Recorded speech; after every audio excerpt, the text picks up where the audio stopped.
Muy bien. El tercer elemento que vamos a considerar cuando hablamos de la verificación de la calidad de los datos va a ser la calificación de las escalas. Dentro de lo que es la calificación de las escalas, eh, y considerando que estamos tomando en cuenta escalas que ya están desarrolladas, lo que es importante es que veamos cómo nos dicen los autores que debemos de calificarlas. En ocasiones, los autores no nos especifican eso, pero viendo las características de la escala, nosotros podemos deducirlo. Por ejemplo, todas las escalas Likert pues son escalas sumativas y no tienen básicamente problema para calificarse. ¿Sí? Sin embargo, en esta sección es muy importante que aclaremos eso. ¿Cómo vamos a calificar las escalas? Y si ustedes piensan con cuidado esta sección, se van a dar cuenta de que todavía no hemos entrado al análisis de los datos. Seguimos preparando los datos, porque si yo tengo una escala de 20 preguntas, pues probablemente no vaya a trabajar mis análisis últimos con las 20 preguntas, sino que yo voy a trabajar con una puntuación final o con un índice que sale de esas 20 preguntas.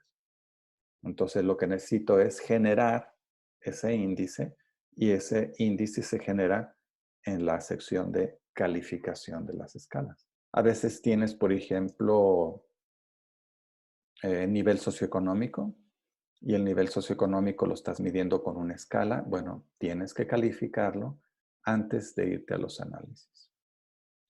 Cuando estamos empezando con estos procesos de análisis, en ocasiones tenemos mucha tentación de que ya queremos hacer el análisis y nos saltamos a veces estos pasos. Definitivamente es un gran error si así lo hacemos porque si no verificamos esta calidad de los datos, todos los análisis pueden estar erróneos. Podemos estar tomando malas decisiones. Bueno, esa es la primera parte. Tiene que ver con verificar la calidad de los datos. ¿Qué esperaríamos que en el proyecto de investigación se reflejara? Eh, Quisiéramos ver reflejados estos tres elementos.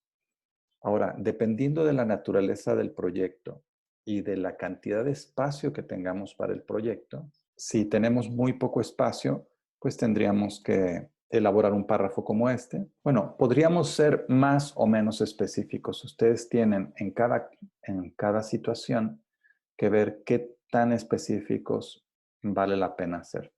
En general, se suele no ser demasiado específico. Un aspecto que a veces queda suelto es el de los datos perdidos. Estos datos perdidos o aparecen cuando tú aplicas un cuestionario y, por ejemplo, los alumnos que iban a contestarlo, resulta que omiten contestar una de las preguntas. Pues eso termina siendo un problema porque si no es uno y no es nada más en una pregunta, sino que son varios y son en varias preguntas, resulta es que eso te afecta el análisis de los datos. Como tú estás verificando la calidad de los datos, cuando estos datos perdidos aparecen, si tú no tomas decisiones sobre esos datos perdidos, entonces esta falta de calidad de los datos, porque básicamente no tienes datos, se va a trasladar como un efecto negativo a la parte del análisis estadístico.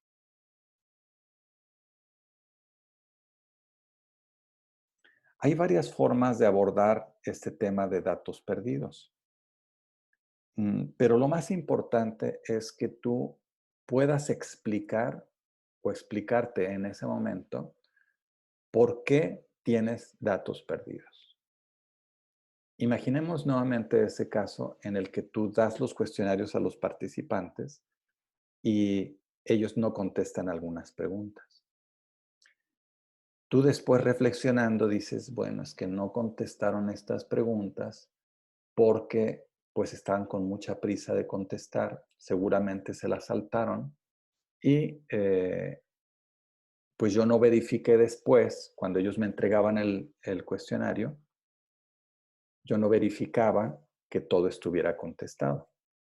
Entonces aquí hay un problema en la parte de la estrategia o del procedimiento de aplicación, porque yo podía haber subsanado esa falta si cada vez que un estudiante me da su cuestionario, yo verifico que esté completamente lleno antes de decirle, ok, muy bien, ya te puedes ir. Entonces, eso se pudo haber resuelto de esa manera. Pero imagínate que cuando estás viendo estos datos perdidos, te das cuenta de que los datos que están perdidos son siempre en la misma pregunta. Es decir, muchos participantes tienen este dato perdido y siempre es en la misma pregunta. Bueno, entonces ya no se debería a una omisión por casualidad o por andar rápido, sino que este dato perdido tiene que ver con el contenido de la pregunta. Eso te va a llevar entonces a un análisis distinto de estos datos perdidos, ¿no? Imagínate, por otra parte, que tú los datos perdidos, al estar observándolos en la base de datos, te das cuenta de que no están en una sola pregunta, sino que están en toda una sección de un alumno en particular. Por ejemplo, en una dimensión o en un factor. Bueno, pues probablemente tu análisis, tu pensamiento va a ser distinto. Vas a decir, bueno, es que aquí, como no contestó toda esa sección este alumno, quiere decir que hay un problema, pero con este alumno. Eso te lleva a veces a tomar una decisión. Tú dices, no, es que como no contestó cierto porcentaje de preguntas en el cuestionario este alumno, entonces lo que necesito hacer es eliminar al alumno, eliminar el caso. ¿Sí? Pero es basado en ese análisis que puedes tomar esa determinación.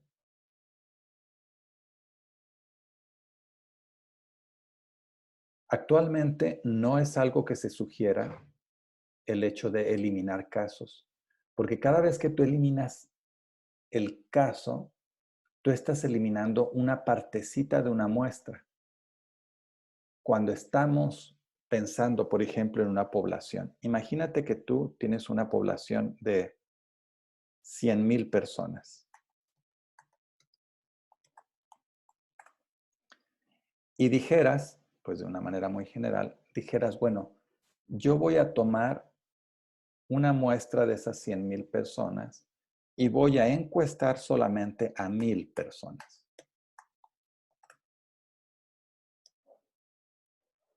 ¿Sí? El problema es que si tú, cuando estás viendo tu base de datos, te encuentras que la persona número 325 tiene muchos datos perdidos y dices, bueno, pues tengo 1,000 personas, la voy a eliminar. Pues resulta que tú dices, yo eliminé una persona, no es problema, ahora tengo 999 personas. No es problema.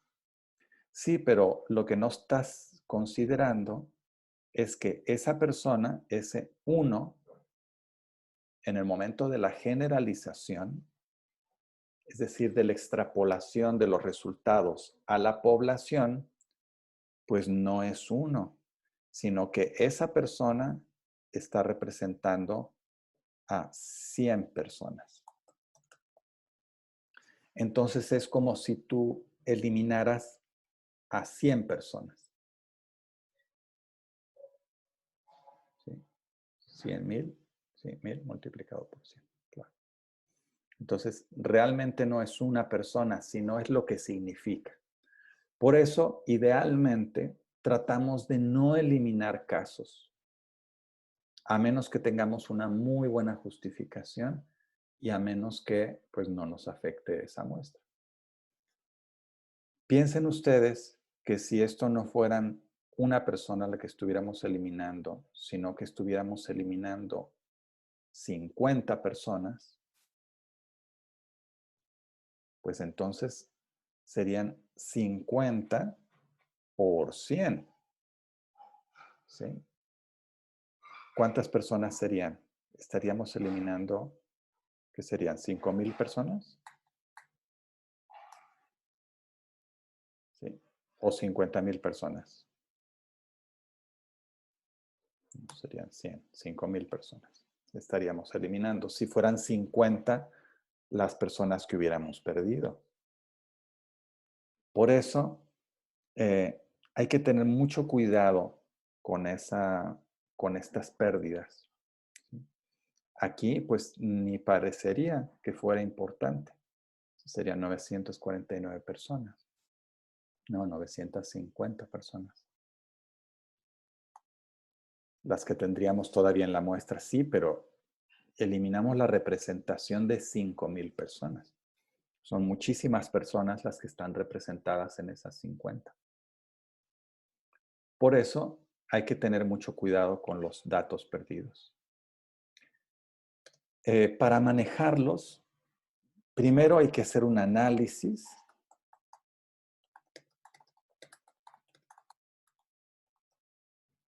Es decir,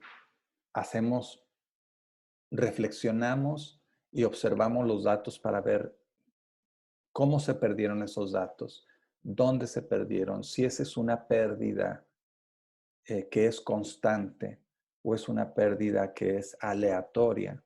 Como les decía, si todos los alumnos están perdiendo datos en la misma pregunta, pues no es una pérdida aleatoria. Es una pérdida que tiene que ver con el cuestionario o que tiene que ver con algo que pasó. Entonces, a ver, hay que hacer una reflexión antes de tomar ninguna decisión. Una vez que tomes ya la decisión, entonces deberás decidir un método para tratar, ¿sí? O abordar el tema de los datos perdidos. Es decir, este análisis de los datos perdidos, digamos, podríamos decirle para que no se confunda con análisis diagnóstico. Diagnóstico de los datos perdidos. ¿Por qué razón es que estamos perdiendo datos? ¿Por qué se perdieron esos datos? ¿Dónde estuvo el error? ¿Es un error nuestro? ¿Es un error del participante? ¿Es un error del capturista? Porque también tiene que ver con eso, aunque se supone que eso, si ya pasamos por la limpieza de la base de datos, ya lo teníamos que haber resuelto.